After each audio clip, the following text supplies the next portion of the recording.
നമസ്കാരം. എങ്ങനെ ജീവിച്ചാലാണ് ശരിയായ ജീവിതമാവുക? ചിന്തിക്കാൻ പറ്റിയ ഒരു കാലമാണിപ്പോൾ. പുണ്യങ്ങളുടെ പൂക്കാലമായ അനുഗ്രഹീതമായ റംദാൻ വിട പറയുകയാണ്. ഇച്ഛകളെ ഒരു മാസം നിയന്ത്രിച്ചുകൊണ്ടുള്ള ആത്മീയ പരിശീലനമാണ് നോമ്പ്. അതിൽ നിന്നുണ്ടാവേണ്ട ഗുണം ഇല്ലാത്തവൻ്റെ വിഷമം ഉള്ളവൻ മനസ്സിലാക്കുക എന്നുള്ളതാണ്. അല്ലാതെ പകൽ മുഴുവൻ ഭക്ഷണം ഉപേക്ഷിച്ചിട്ട് വൈകിട്ട് ആർഭാടമായ ഇഫ്താർ പാർട്ടികൾ നടത്തൽ യഥാർത്ഥത്തിൽ റംദാൻ നൽകുന്ന സന്ദേശമല്ല. അതിന് വിരുദ്ധമായതാണ് ഇപ്പോൾ പല സ്ഥലത്തും നടക്കുന്നത്. ഇക്കാലത്ത് തന്നെ രക്ഷകനായ യേശുവിൻ്റെ ഉയർപ്പിൻ്റെ പ്രത്യാശയുടെ ഈസ്റ്ററിന് മുന്നോടിയായി ക്രിസ്ത്യൻ വിശ്വാസികൾ പലരും നോമ്പാചരിക്കുകയുണ്ടായി. 50 ദിവസം മത്സ്യവും മാംസവും മദ്യവും വർജിച്ചുകൊണ്ട് മാത്രം സ്വർഗരാജ്യം ലഭിക്കുമെന്ന് ആരെങ്കിലും കരുതുന്നുണ്ടോ? നല്ലത് പറയുക, സൽക്കർമ്മങ്ങൾ ചെയ്യുക, യേശു മുന്നോട്ട് വെച്ച ചിന്തകൾ, രണ്ടുള്ളവനൊന്നില്ലാത്തവന് നൽകുക, അത് ധ്യാനിക്കാനും അതിനനുസരിച്ച് പ്രവർത്തിക്കാനുമുള്ള നാളുകളാണ് നോമ്പുകാലവും ഉദ്ധാന തിരുനാളും. കേവലം ബാഹ്യമായ തിമിർപ്പുകൾ മാത്രമായി പോകുന്നില്ലേ നമ്മുടെ ഈസ്റ്റർ ആഘോഷങ്ങൾ ഇപ്പോൾ? അതുപോലെ തന്നെ വിഷു വന്നെത്തുന്നു. പ്രകൃതിയുമായി ബന്ധപ്പെട്ട ഒന്നാണ് വിഷു. മേടം 1 വിഷു ആഘോഷിക്കുമ്പോൾ നല്ല കണി കണ്ടെണീക്കുന്നത് കൊണ്ട് ഒരു വർഷം മുഴുവൻ അതിൻ്റെ ഗുണം ലഭിക്കുമെന്നാണ് വിശ്വാസം. അങ്ങനെ ഈസ്റ്ററും റംദാനും വിഷുവും ഒക്കെ ഒരേ മനസ്സോടെ മലയാളി ആഘോഷിക്കുന്ന ഈ അവധിക്കാലം മഹാചൂടിൻ്റെ കാലം കൂടിയാണ് കേരളത്തിൽ. എല്ലാ ആഘോഷങ്ങളും മനുഷ്യൻ്റെ സ്നേഹത്തിൻ്റെ, സാഹോദര്യത്തിൻ്റെ, മതേതരത്തിൻ്റെ പ്രതീകങ്ങളാണ്. ആഘോഷങ്ങളിൽ അല്ലെങ്കിൽ നിത്യ ജീവിത ശൈലിയിൽ മലയാളിയിലുണ്ടായ ഏറ്റവും വലിയ മാറ്റം ഭക്ഷണക്കാര്യത്തിലാണ്.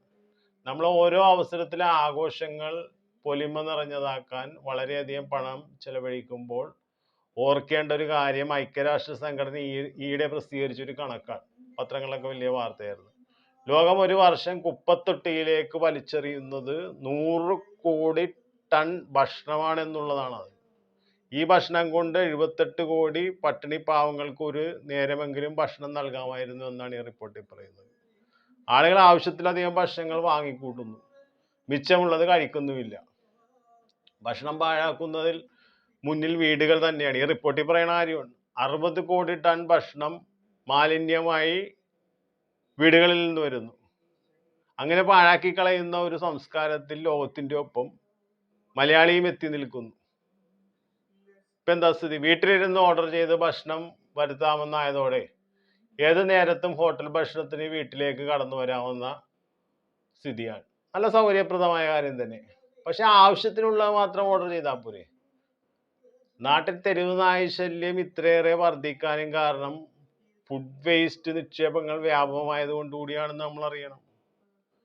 പണ്ട് വല്ലപ്പോഴും അല്ലെങ്കിൽ യാത്രക്കിടയിലായിരുന്നു ഹോട്ടൽ ഭക്ഷണം. ഇന്നിപ്പം നിത്യവും ഏതാണ്ട് എന്ന സ്ഥിതി വന്നിരിക്കുന്നു. പല യാത്രകളും രുചി വൈവിധ്യങ്ങൾ തേടി ഉള്ളവയാണ്. അതിനെത്ര പണം ചെലവഴിക്കാനും മലയാളിക്ക് മടിയില്ല. ഫുഡ് വേസ്റ്റാണ് നഗരങ്ങളിലെ പ്രധാന മാലിന്യം. ഇപ്പോൾ വിശപ്പടക്കാൻ ഭക്ഷണം എന്ന രീതി തന്നെ മാറി. ഭക്ഷണം മാലിന്യമായി ഇങ്ങനെ പാഴാക്കി കളയുന്ന സംസ്കാരത്തിന് മാറ്റം വരുത്തണം. അതിനാവശ്യം മനസ്സ് ശുദ്ധീകരിക്കലാണ്. നല്ല കണി കണ്ടുണരുന്നത് കൊണ്ടോ 30 ദിവസം നോമ്പ് നോറ്റോ 50 ദിവസം മത്സ്യവും മാംസവും മദ്യവും വർജിച്ചോ മാത്രം നേടിയെടുക്കാൻ പറ്റുന്നതല്ല ഈ ശുദ്ധീകരിക്കൽ. മനസ്സിലെ മാലിന്യങ്ങൾ ചിന്തകളെയും വികാരങ്ങളെയും മലിനമാക്കും.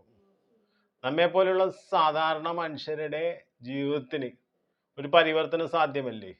എത്രയോ മനുഷ്യർ മനപരിവർത്തനം വന്ന് നന്മയിൽ കഴിയുന്നില്ലേ? സമൂഹത്തിൽ ഒരു നേരത്തെ ഭക്ഷണത്തിന് ബുദ്ധിമുട്ടുന്നവർ ഇപ്പോഴും നമുക്ക് ചുറ്റിലുമുണ്ട്. അവർക്ക് കൂടി സന്തോഷം നൽകാൻ കഴിയുന്ന രീതിയിലേക്ക് നമ്മുടെ ആഘോഷങ്ങൾ മാറ്റാൻ നമുക്ക് കഴിയണം.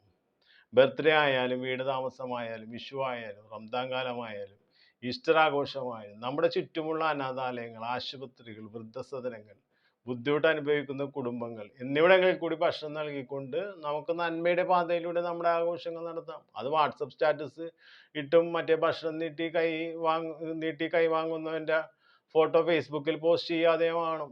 ഈ ചെറിയ പെരുന്നാൾ മുതൽ അല്ലെങ്കിൽ നല്ല കണി കണ്ടുണരുന്ന ഈ വിഷു നാൾ മുതൽ നമുക്ക് ഭക്ഷണം പാഴാക്കാതെ ഇരിക്കാൻ ശ്രമിക്കാം. 60 ടൺ വീട്ടിൽ നിന്ന് മാലിന്യം എത്തുന്ന ഐക്യരാഷ്ട്ര സംഘടനയുടെ കണക്കിൽ നമ്മൾ ഇല്ലാതെയാകാൻ നമുക്ക് പ്രാർത്ഥിക്കാം. എല്ലാവർക്കും ഈസ്റ്ററിൻ്റെയും വിഷുവിൻ്റെയും ആശംസകൾ.